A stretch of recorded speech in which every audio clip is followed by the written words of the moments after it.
Bonjour, je me présente, Xavier Borel, j'ai 35 ans, je suis chef de projet chez Quadrant Group Direct Energy. Je suis fan de hockey et j'adore le son pop rock, bien que à mes heures perdues, j'écoute également du Boris Vian. Notre projet est très simple, c'est la mise en place de l'outil NetSuite. On avait une problématique au départ qui était en fait la gestion de 250 sociétés que l'on gérait à l'époque avec un outil qui était en monobase, monosociété. De pouvoir en fait aussi croître au niveau des différents pays sur lesquels on allait s'installer et surtout d'être simple d'utilisation.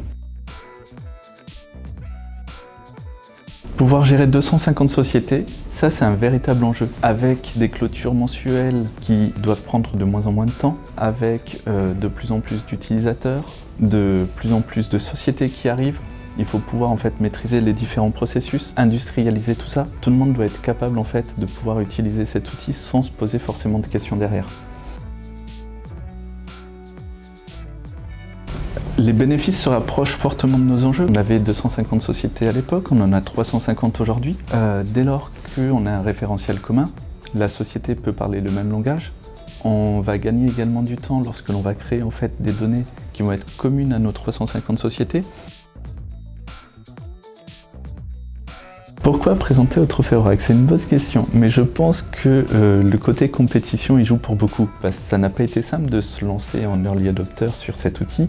C'est un énorme challenge. Je vais vous raconter une anecdote qui est assez drôle. C'est lorsque on a commencé en fait à déployer le RP NetSuite, à un mois de sa mise en production, notre PDG est arrivé et nous a fait vous devez mettre en place un nouveau métier qui est la distribution d'énergie. On s'est dit mais qu'est-ce qu'on va faire avec ça? On ne connaît pas du tout ce métier, on doit faire quelque chose avec. Comment on l'intègre? On est à un mois d'une mise en production. Qu'est-ce qu'on va faire?